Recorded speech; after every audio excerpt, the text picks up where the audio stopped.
vous êtes de plus en plus nombreux à nous suivre et à participer à l'évolution de la chaîne Afrique N24, et sincèrement nous tenions à vous en remercier. Nous lisons tous vos commentaires qui enrichissent le débat et vraiment nous vous demandons de nous soutenir, en aimant les vidéos pour une large diffusion, et pour continuer à avoir une ligne éditoriale indépendante, et vous proposer de nouvelles émissions toujours de plus en plus enrichissantes. Ne restons pas passifs, soyons actifs. Merci et à bientôt. Togo. Vers une nouvelle république au Togo. Le projet de modification de la Constitution proposé par le président Faure Gnassingbé dévoile une perspective de transformation profonde de l'architecture politique du Togo, marquant le passage à une nouvelle république et l'adoption d'un régime parlementaire. Cette initiative suggère un pivot significatif dans la gouvernance du pays, où le président de la République serait désormais élu par l'Assemblée nationale pour un mandat de 7 ans, renouvelable une fois. Cette proposition soulève des questions essentielles sur les implications pour la démocratie togolaise, la répartition des pouvoirs et l'avenir politique du pays. Écoutons Jean-Pierre Fabre sur le projet de modification de la Constitution et le passage vers une nouvelle République. Alors, la modification de la Constitution.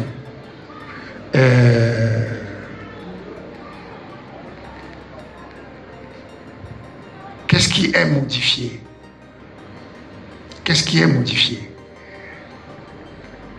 Tout est modifié. C'est une nouvelle constitution. Tout est modifié. Mais vous n'avez pas bien suivi M. Dupuis. Il a dit la constitution est modifiée et nous allons passer à une nouvelle république. Ça veut dire on change de régime. La constitution actuelle qu'ils sont en train d'examiner, enfin pas actuelle, qui n'est pas encore, en cours d'examen à la commission des lois à l'Assemblée nationale, c'est une constitution pour un régime parlementaire. Il y a un exposé des motifs de 4-5 pages qui est du verbiage juste pour justifier comment après 20 ans de régime de Faure Gnassingbé on veut modifier la constitution pour qu'il fasse encore 2 mandats de 14 ans, c'est qu'il fasse encore, mais ce n'est pas ce qu'ils, c'est ce qu'ils disent. Et si on commet la bêtise de croire qu'il va faire 2 mandats de 7 ans, il ne va pas faire 2 mandats de 7 ans. Il va, après ça, peut-être qu'on nous proposera, il vaut mieux qu'on soit en monarchie parlementaire. Donc, M. Faure Gnassingbé sera le roi du Togo et non. Je crois qu'il faut mettre un terme à cette plaisanterie de monsieur et Arima Gnassingbé qui continue par celle de monsieur Faure Gnassingbé. Il faut mettre fin à cela. Donc, la Constitution en cours d'examen propose de passer d'un régime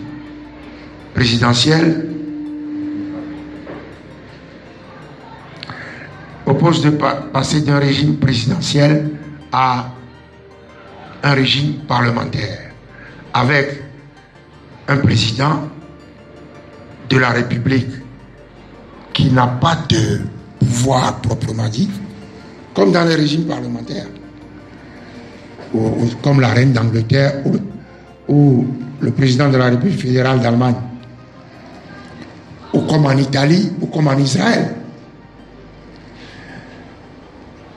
Donc, il y aura un président du Conseil des ministres qui détiendra le pouvoir exécutif. Le président de la République n'aura pas de pouvoir exécutif et il sera le garant de l'unité nationale, de la cohésion nationale, etc. Mais bon, tout ça, c'est juste de l'habillage. On veut que M. Faure Gnassingbé, après les quelques mois qu'il lui reste à accomplir comme président de la République, même pas après, hein, puisque bientôt ça passera au référendum, et M. Faure Gnassingbé, il sera le président du Conseil des ministres pour 7 ans. Renouvelable une fois, mais comme ils le font habituellement, dès qu'on va approcher la fin du 2e mandat, ils diront, mais cette constitution-là, on l'a pratiquée. Bon, finalement, elle n'est pas si bonne que ça. On change de constitution. Là, ils sont en train de dire, dans l'exposé des motifs bidons, kilométriques, qu'ils ont produit à l'appui de cette volonté de modification constitutionnelle. Dans l'exposé des motifs, ils disent, finalement, on a modifié la Constitution 3 fois. Mais bon, il faut maintenant changer. Cette Constitution qu'ils disent qui n'a pas donné la pleine mesure de sa satisfaction, cette Constitution, est-ce qu'on l'a laissée fonctionner? On l'a modifiée. Puis après on dit, elle n'est pas bonne. On la change. Non. Je crois que, je répète que certains préfèrent être des esclaves. Le confort de l'esclave existe. Hein. Il est là, il est esclave. Mais il se dit, nous on ne peut pas faire comme l'ANC. Lutter. Non. Nous, on aime lutter. On n'acceptera jamais ce qu'ils sont en train de faire là. Ils prennent les Togolais pour des imbéciles. Peut-être qu'eux, ils sont des imbéciles. Pas nous. Peut-être. Je ne dis pas qu'ils sont des imbéciles. Mais on ne va pas les laisser nous prendre pour des imbéciles. Et c'est parce que on réagit comme ça. Ils font des découpages iniques, arithmétiquement insoutenables. Mais on voit ça. Et puis on nous dit, bon, mais vous réagissez, ils ne disent rien, et puis vous continuez. Et ils demandent à ceux qu'ils considèrent comme des sous-hommes de voter pour eux. Je dis non. Les zones sous-représentées à l'Assemblée nationale sont des zones dans lesquelles vivent des sous-hommes. N'est-ce pas? Et ils vont faire campagne dans ces zones en demandant aux Togolais qui vivent dans ces zones de voter pour eux. Mais il y a quelque chose qui ne va pas au Togo. Moi, j'ai dit, et nous disons toujours à l'ANC, ce régime est un régime militaire à façade civile. Un régime militaire clanique, tribal, à façade civile. Ce n'est pas parce que vous avez des ministres civils que le régime n'est pas militaire. Un régime adossé à l'armée. Donc, la question, qu'est-ce qu'ils ont changé? Ou qu'est-ce qu'ils sont en train de changer? Tout. Ils disent que c'est mauvais. Que les jeunes, aujourd'hui, dans l'exposé des motifs, ils disent les jeunes sont de plus en plus exigeants, les nouvelles technologies et tout, la modernité, que le régime parlementaire est plus moderne que le régime que nous pratiquons.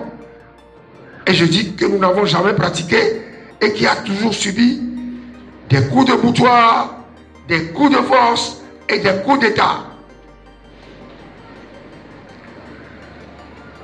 Après avoir empêché le fonctionnement de ce système, il décrète que le régime n'est pas bon et qu'il faut le changer.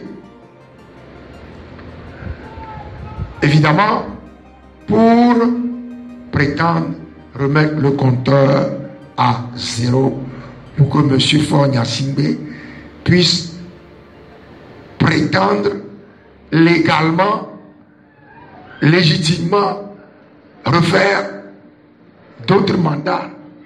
Non. Non. Ils n'auront jamais l'accord des Togolais. Et nous allons nous employer pour cela.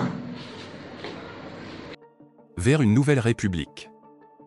L'annonce d'une nouvelle république sous-entend une refonte majeure de la constitution actuelle, suggérant des changements fondamentaux dans la manière dont le pouvoir est exercé et réparti au sein de l'État. Cela pourrait signifier une redéfinition des rôles et des responsabilités des différentes branches du gouvernement, visant potentiellement à renforcer le principe de séparation des pouvoirs et à promouvoir une gouvernance plus équilibrée et représentative. Adoption d'un régime parlementaire.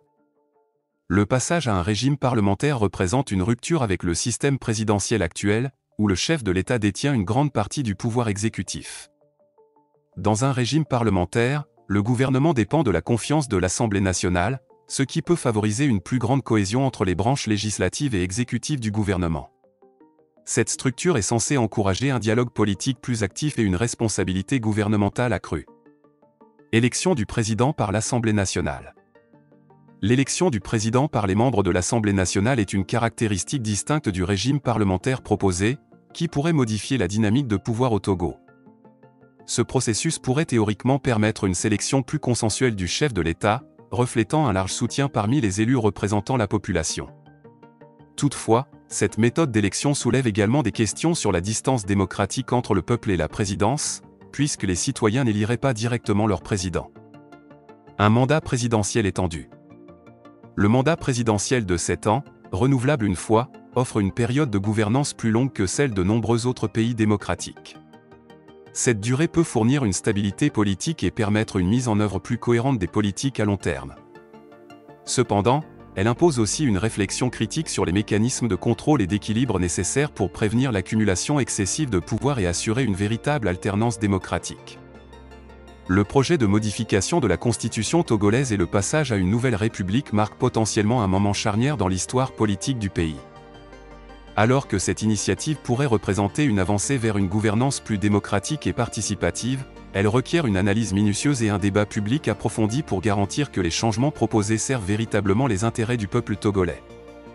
La réussite de cette transformation dépendra de l'inclusion de toutes les voix de la société togolaise dans le processus de réforme, assurant ainsi que la nouvelle république repose sur les fondements solides de la démocratie, de la transparence et de la justice sociale. Likez la vidéo si ce n'est pas déjà fait. Laissez aussi votre point de vue en commentaire. Abonnez-vous et cliquez aussi sur la petite cloche de notification pour ne rien rater de nos prochaines vidéos. N'oubliez pas de partager aussi la vidéo et de la liker.